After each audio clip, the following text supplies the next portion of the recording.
Hey there, Rappies. Rapper9198 here, and welcome to another Ryan's Day reading. So today I'll be reading Chapter 10 of Bridge to Terabithia, The Perfect Day. He heard his dad start the pickup, even though there was no job to go to. He left every morning early to look. Sometimes he just hung around all day at the unemployment office. On lucky days, he got picked up to unload furniture or do cleaning. Jess was awake. He might as well get up. He could milk and feed Miss Bessie and get that over with.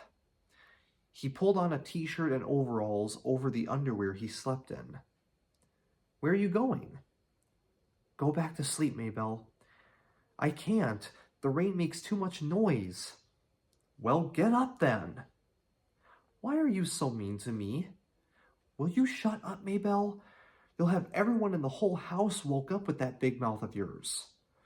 Joyce Ann would have screamed, but Maybelle made a face. "Oh, come on," he said. "I'm just gonna milk Miss Bessie. Then maybe we can watch cartoons if we keep the sound real low." Maybelle was as scrawny as Brenda was fat. She stood a moment in the middle of the floor in her underwear, her skin white and goosebumpy. Her eyes were still drooped from sleep, and her pale brown hair stuck up all over her head like a squirrel's nest on a winter branch. "That's got to be the world's ugliest kid," he thought, looking her over with genuine affection. She threw her jeans into his face. "I'm gonna tell Mama." He threw the jeans back at her. "Tell Mama what?" "How you just stand there staring at me when I ain't got my clothes on." Lord, she thought he was enjoying it. "Yeah, well," he said, heading for the door so she wouldn't throw anything else at him. "Pretty girl like you, I can't hardly help myself." He could hear her giggling as he crossed the kitchen. The shed was filled with Miss Bessie's familiar smell. He clucked her gently over and set his stool at her flank and the pail beneath her speckled udder. The rain pounded the metal roof of the shed so that the plink of milk in the pail set up a counter rhythm. If only it would stop raining. He pressed his forehead against Miss Bessie's warm hide. He wondered idly if cows were ever scared, really scared. He had seen Miss Bessie jitter away from PT, but that was different. A yapping puppy at your heels is an immediate threat, but the difference between him and Miss Bessie was that when there was no PT in sight, she was perfectly content. Sleepily chewing her cud. She wasn't staring down at the old Perkins place, wondering and worrying. She wasn't standing there on her tippy toes while anxiety ate holes through all her stomachs. He stroked his forehead across her flank and sighed. If there was still water in the creek come summer, he'd ask Leslie to teach him how to swim. "How's that?" he said to himself. "I'll just grab that old terror by the shoulders and shake the daylights out of it. Maybe I'll even learn scuba diving." He shuddered. He may not have been born with guts, but he didn't have to die without them. "Hey, maybe you could go down to the medical college and get a gut transplant." "No, Doc, I got me a perfectly good heart. What I need is a gut transplant." "How about it?" he smiled. He'd have to tell Leslie about wanting a gut transplant. It was the kind of nonsense she appreciated. Of course, he broke the rhythm of the milking long enough to shove his hair out of his face. "Of course, what I really need is a brain transplant. I know Leslie. I know she's not going to bite my head off or make fun of me if I say I don't want to go across again until the creek's down. All I gotta do is say, 'Leslie, I don't want to go over there today.' Just like that, easy as pie. 'Leslie, I don't want to go over there today.' 'How come?' 'How come? Because, because I called you 3 times already. Maybelle was imitating Ellie's prissiest manner. Called me for what? Some lady wants you on the telephone. I had to get dressed to come get you. He never got phone calls. Leslie had called him exactly once, and Brenda had gone into such a song and dance with her about Jess's getting a call from his sweetheart that Leslie had decided it was simpler to come to the house and get him when she wanted to talk. Sounds kind of like Miss Edmonds. It was Miss Edmonds. Jess? Her voice flowed through the receiver. Miserable weather, isn't it? Yes, ma'am. He was scared to say more for fear she'd hear the shake. I was thinking of driving down to Washington, maybe go to the Smithsonian or the National Gallery. How would you like to keep me company? He broke out in a cold sweat. Jess? He licked his lips and shoved his hair off his face. You still there, Jess? Yes, ma'am. He tried to get a deep breath so he could keep talking. Would you like to go with me? Lord, yes, ma'am. Do you need to get permission? She asked gently. Yes, ma'am. He had somehow managed to twist himself up in the phone cord. Yes, ma'am. Just a minute. He untangled himself, put the phone down quietly, and tiptoed into his parents' room. His mother's back made a long hump under the cotton blanket. He shook her shoulder very gently. Mama, he was almost whispering. He wanted to ask her without really waking her up. She was likely to say no if she woke up and thought about it. She jumped at the sound, but relaxed again, not fully awake. Teacher wants me to go to Washington to the Smithsonian. Washington? The syllables were blurred. Yeah, something for school. He stroked her upper arm. Be back before too late, okay? Yep, don't worry, I've done milking. She pulled the blanket to her ears and turned on her stomach. Jess crept back to the phone. It's okay, Miss Edmonds. I can go. Great. I'll pick you up in 20 minutes. Just tell me how to get to your house. As soon as he saw her car turn in, Jess raced out the kitchen door through the rain and met her halfway up the drive. His mother could find out the details from Maybelle after he was safely up the road. He was glad Maybelle was absorbed in the TV. He didn't want her waking Mama up before he got away. He was scared to look back even after he was in the car and on the main road for fear he'd see his mother screaming after him. It didn't occur to him until the car was past Millsburg that he might have asked Miss Edmonds if Leslie could have come too.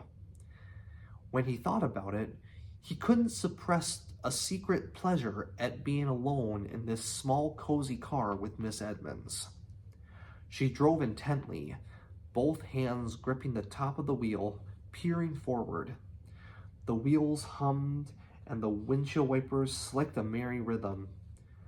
The car was warm and filled with the smell of Miss Edmonds. Jess sat with his hands clasped between his knees, the seatbelt tight across his chest. Damn rain, she said. I was going stir crazy. Yes, ma'am, he said happily. You too, huh? She gave him a quick smile. He felt dizzy from the closeness. He nodded. Have you ever been to the National Gallery? No, ma'am. He had never even been to Washington before, but he hoped she wouldn't ask him that. She smiled at him again. Is this your first trip to an art gallery? Yes, ma'am. Great, she said. My life has been worthwhile after all. He didn't understand her, but he didn't care. He knew she was happy. She knew she was happy to be with him. and that was enough to know. Yeah, happy with 3 Ps. Even in the rain, he could make out the landmarks, looking surprisingly the way the books had pictured them. The Lee mansion on the high hill, the bridge, and twice around the circle, so he could get a look at Abraham Lincoln looking out across the city, the White House and the monument, and at the other end, the Capitol. Leslie had seen all these places a million times. She had even gone to school with a girl whose father was a congressman. He thought he might tell Miss Edmonds later that Leslie was a personal friend of a real congressman. Miss Edmonds had always liked Leslie. Entering the gallery was like stepping inside the pine grove. The huge vaulted marble, the cool splash of the fountain, and the green growing all around. 2 little children had pulled away from their mothers and were running about screaming to each other. It was all Jess could do not to grab them and tell them how to behave in so obviously a sacred place. Then here's a little picture of Miss Edmonds. Yeah. Mm-hmm. And then the pictures, room after room, floor after floor. He was drunk with color and form and hugeness, and with the voice and perfume of Miss Edmonds always beside him. She would bend her head down close to his face to give him some explanation or ask him a question. Her black hair falling across her shoulders, men would stare at her instead of the pictures, and Jess felt they must be jealous of him for being with her. They ate a late lunch in the cafeteria. When she mentioned lunch, he realized with horror that he would need money, and he didn't know how to tell her that he hadn't brought any, didn't have any to bring for that matter. But before he had time to figure anything out, she said, "Now, I'm not going to have any argument about who's paying. I'm a liberated woman, Jess Aarons. When I invite a man out, I pay." He tried to think of some way to protest without ending up with the bill, but couldn't, and found himself getting a $3 meal, which was far more than he had meant to have her spend on him. Tomorrow, he would check out with Leslie how he should have handled things. After lunch, they trotted through the drizzle to the Smithsonian to see the dinosaurs and the Indians. There, they came upon a display case holding a miniature scene of Indians disguised in buffalo skins, scaring a herd of buffaloes into stampeding over a cliff to their death, with more Indians waiting below to butcher and skin them. It was a 3-dimensional nightmare version of some of his own drawings. He felt a frightening sense of kinship with it. "Fascinating, isn't it?" Miss Edmonds said, her hair brushing his cheek as she leaned over to look at it. He touched his cheek. "Yes, ma'am," to himself he said. "I don't think I like it," but he could hardly pull himself away. When they came out of the building, it was into brilliant spring sunshine. Jess blinked his eyes against the glare and the glisten. "Wow," Miss Edmonds said. "A miracle! Behold the sun!" I was beginning to think she had gone into a cave and vowed never to return like the Japanese myth. He felt good again. All the way home in the sunshine, Miss Edmonds told funny stories about going to college one year in Japan, where all the boys had been shorter than she, and she hadn't known how to use the toilets. He relaxed. He had so much to tell Leslie and ask her. It didn't matter how angry his mother was. She'd get over it. And it was worth it. This one perfect day of his life was worth anything he had to pay. One dip in the road before the old Perkins place, he said, "Just let me out at the road, Miss Edmonds. Don't try to turn in. You might get stuck in the mud." "Okay, Jess," she said. She pulled over at his road. "Thank you for a beautiful day." The western sun danced on the windshield, dazzling his eyes. He turned and looked Miss Edmonds full in the face. "No, ma'am." His voice sounded squeaky and strange. He cleared his throat. "No, ma'am, thank you." Well, he hated to leave without being able to really thank her, but the words were not coming for him now. Later, of course, they would. When he was lying in bed or sitting in the castle. Well, he opened the door and got out. "See you next Friday." She nodded, smiling. "See you." He watched the car go out of sight and then turned and ran with all his might to the house, the joy jiggling inside of him so hard that he wouldn't have been surprised if his feet had just taken off from the ground the way they sometimes did in dreams and floated him right over the roof. He was all the way into the kitchen before he realized that something was wrong. His dad's pickup had been outside the door, but he hadn't taken it in until he came into the room and found them all sitting there. His parents and the little girls at the kitchen table, and Ellie and Brenda on the couch. Not eating, there was no food on the table, not watching TV. It wasn't even turned on. He stood, unmoving for a second while they stared at him. Suddenly his mother let out a great shuddering sob. "Oh my gosh, oh my gosh." She said it over and over, her head down on her arms.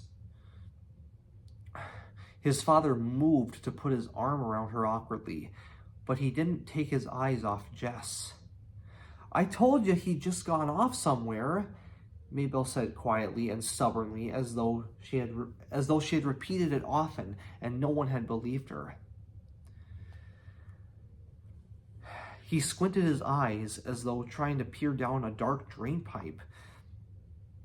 He didn't even know what question to ask them. "What?" he tried to begin. Well, that's it for chapter 10.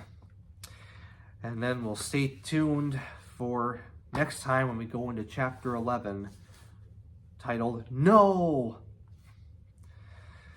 All right. Thank you, Rappies, very much. Hope you enjoyed it. And see you next time. Thank you guys very much.